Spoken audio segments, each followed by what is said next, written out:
बिस्मिल्लाहिर्रहमानिर्रहीम। अस्सलाम वालेकुम। मैं हूं शहबाज चौधरी और आप देख रहे हैं मेरा YouTube channel Daily Trends. Arshad Sharif साहब की जो जस्ते खाकी है वो पाकिस्तान पहुंच चुका है। कल रात बड़े जो दर्दनाक मनाजर हमने देखे वहाँ पे एयरपोर्ट पे पूरा पाकिस्तान से जो लोग हैं वहाँ पे उमड़ आए। स्पेशली जो इस्लामाबाद के लोग थे, रावलपिंडी के लोग थे। रात 3 बजे का टाइम था और वहाँ पे मैयत को लेने के लिए हज़ारों लोग मौजूद थे और गाड़ियाँ मौजूद थी और लोग अरशद शरीफ का इस्तकबाल कर रहे थे। फूलों की पत्तियों से इस्तकबाल किया गया। ये केस तो चल रहा है। अब उस केस के बारे में बहुत सारे जो हैं वो इंकशाफात हो रहे हैं, बहुत सारी चीज़ें सामने आ रही हैं। एक अहम सवाल ये उठाया जा रहा था कि अरशद शरीफ साहब कीनिया पहुँचे कैसे, कौन ऐसा शख्स था जिन्होंने उन्हें कीनिया जाने का मशवरा दिया और किस शख्स ने उन्हें कीनिया भेजा। क्योंकि कीनिया एक ऐसा मुल्क है जहाँ क्राइम रेट बहुत ज़्यादा है और जहाँ पे कत्ल गारत बहुत ज़्यादा, और वहाँ की पुलिस और जो सिक्योरिटी इदारे हैं वो बदनामे ज़माना जिसे आप कह सकते हैं। तो आखिर अरशद शरीफ साहब जो थे वो कीनिया पहुँचे कैसे। आज एक सहाफ़ी हैं कराची के अली जैन साहब, उन्होंने इंकशाफात किए हैं। उनके वीलॉग में उन्होंने बड़ी जो है वैलिड जो इन्फॉर्मेशन दी है। उन्होंने ये बात की है कि जी अरशद शरीफ साहब दुबई में मौजूद थे और दुबई में जब उन्हें डिपोर्ट किया जा रहा था और उनके ऊपर प्रेशर था कि दुबई को छोड़ा जाए, तो उन्होंने सलमान इकबाल साहब से रब्ता किया। और सलमान इकबाल साहब जो हैं वो ARY नेटवर्क के मालिक हैं, तो उन्होंने उनसे रब्ता किया क्योंकि अरशद शरीफ साहब के 1 दहाई से ज़्यादा का जो सफ़र था वो ARY के साथ था। 12 से 13 साल तकरीबन वो ARY के साथ उन्होंने काम किया। उसके बाद अब सलमान इकबाल साहब ने उन्हें ये मशवरा दिया था क्योंकि या श्रीलंका आप चले जाएं या कीनिया चले जाएं, और अगर आप कीनिया जाना चाहते हैं तो मेरे कुछ दोस्त वहाँ पे मौजूद हैं, मैं उनसे कह के आपकी रिहाइश के जो तमाम इंतज़ामात हैं वो कर सकते हैं। और उन्होंने ये ख़बर भी दी कि जो खुरम और वक़ार जिनका नाम लिया जा रहा है, वो खुरम और वक़ार जो हैं वो सलमान इकबाल साहब के दोस्त थे और वक़ार साहब हैं वो उन्हीं के फार्म हाउस पे जो है अरशद शरीफ साहब ठहरे हुए थे और खुरम साहब जो हैं वो साथ अरशद शरीफ साहब की गाड़ी चला रहे थे। लेकिन हैरत ज़दा बात ये है कि ये जो ऑपरेशन हुआ सारा और उसके बाद जो गाड़ी के ऊपर गोलियां चली वो सिर्फ़ और सिर्फ ना तो ड्राइवर को लगती हैं ना किसी और को लगती हैं, वो सिर्फ अरशद शरीफ साहब को टारगेट करती हैं और वो अपना टारगेट जो है वो अचीव कर लेते हैं। आखिर इस केस के पीछे क्या मुहर्रिकात हैं। हुकूमत पाकिस्तान ने एक जुडिशल कमीशन बनाया और वो जुडिशल कमीशन के बाद एक इंक्वायरी कमेटी बनाई, इंक्वायरी टीम बनाई जो कि पहले 3 रुकनी टीम थी, अब उसको चेंज किया गया है। पहले उसमें IB और FIA और उसके बाद ISI के लोग शामिल थे। अब उसमें ISI के लोग शामिल नहीं हैं। वो 2 रुकनी टीम है जो बाकायदा तौर पे कीनिया जाएगी और वहाँ पे जाके इन्वेस्टिगेट करेगी। लेकिन यहाँ पे इस सारे मामलात में जहाँ पाकिस्तान का जो है वो सारा पाकिस्तान दुखी है और सारा पाकिस्तान इस मसले को देख रहा है और इस कत्ल के ऊपर दुखी है। सारा पाकिस्तान ये देखना चाहता है और यही चाहता है कि इस कत्ल के पीछे जो भी मुहर्रिकात हैं वो जल्द से जल्द हैं वो कौम के सामने आए और आखिर जो हकीकत है, जो इस कत्ल के पीछे हक़ाइक़ हैं वो सामने लाए जाएं और जो किरदार हैं उनको सज़ा दी जाए। लेकिन उसी पॉइंट के ऊपर हमारे जो वफाकी वज़ीर दाखिला हैं राना सनाउल्लाह साहब, उन्होंने आज प्रेस कॉन्फ्रेंस करते हुए एक बड़ी अजीब व गरीब बात की। उन्होंने कहा जी ये जो टीम जाएगी ये अरशद शरीफ के कत्ल के साथ जुड़ी जो सोने की स्मगलिंग है उसकी भी तहकीकात करेगी।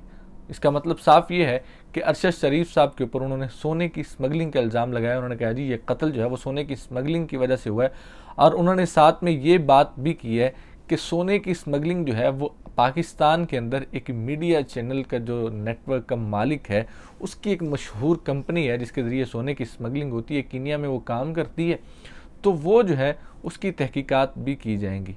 आज आप अरशद शरीफ साहब के ऊपर इससे एक चीज़ तो साफ ज़ाहिर होती है कि शायद हुकूमत जो है वो ये चाहती नहीं है कि अरशद शरीफ साहब के पीछे जो कत्ल के मुहर्रिकात हैं वो सामने आए। ये सिर्फ एक कमीशन खेल के या तहकीकाती कमेटी खेल के कौम का जो उबाल है उसको ठंडा करना है। 4-5 दिन, हफ्ता 2 हफ्ते जब कौम इसको आहिस्ता आहिस्ता ये भूलना शुरू हो जाएगी तदफीन के बाद, तो शायद उन चीज़ों को वैसे बिल्कुल ख़त्म करना और कौम के उबाल को ठंडा करना है, शायद यही वजह सामने नज़र आती है।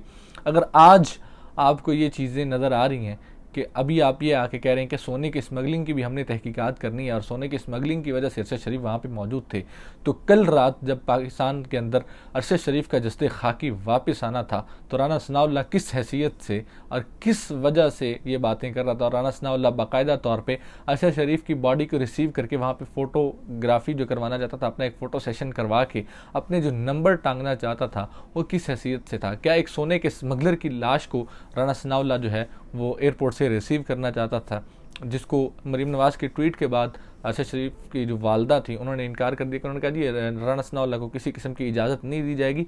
मुराद सईद जो है वो मेरे बेटे को लेके गया था और मुराद सईद के साथ ही मेरा बेटा वापस आएगा। जिसके बाद मुराद सईद साहब वहाँ पे गए और मुराद सईद साहब और अदील राजा साहब हैं उनके प्रोड्यूसर थे, वो गए और उन्होंने वो जो बॉडी रिसीव करके वो हॉस्पिटल में पहुँची।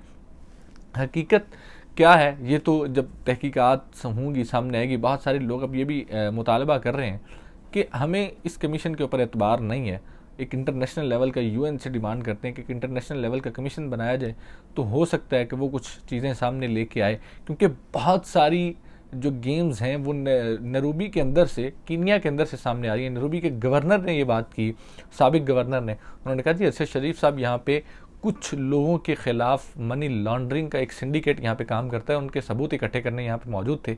और ये बात किसी से ढकी छुपी नहीं है कि नवाज़ शरीफ साहब की फैक्ट्रियाँ भी उसी इलाके में मौजूद थी किसी दौर में जहाँ पे आज अरशद शरीफ साहब को कत्ल किया गया, और उसी एरिया में नवाज़ शरीफ साहब की फैक्ट्रियाँ थी, शुगर मिलें थी।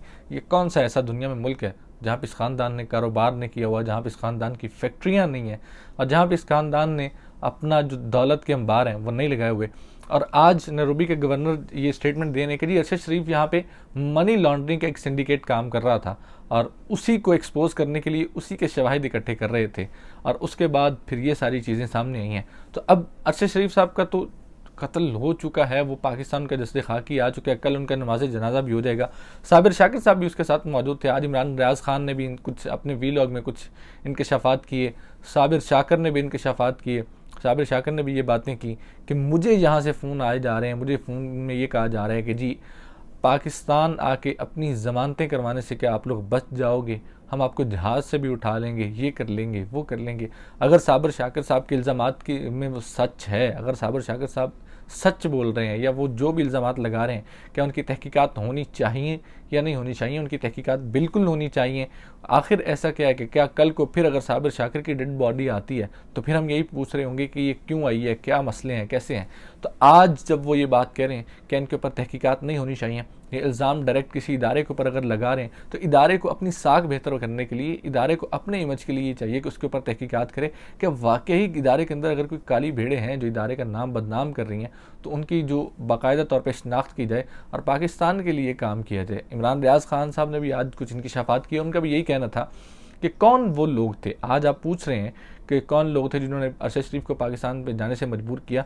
आप खुद जाके देख लेना कि वो कौन से लोग थे जिन्होंने ARY को ख़त लिखा कि इसको ऑफ एयर किया जाए। कौन वो लोग थे जिन्होंने ARY को ख़त लिखा, ARY के मालिक को ये बात की कि इससे ला ताल्लुकी का इजहार किया जाए, इसको चैनल से निकाला जाए। कौन वो लोग थे जिन्होंने पर्चे करवाए, जो अरशद शरीफ के ऊपर 15 से 16 जो पर्चे थे, गद्दारी का मुकदमा, बगावत का मुकदमा, इस तरह के मुकदमे जो करवाए थे, आखिर वो कौन लोग थे?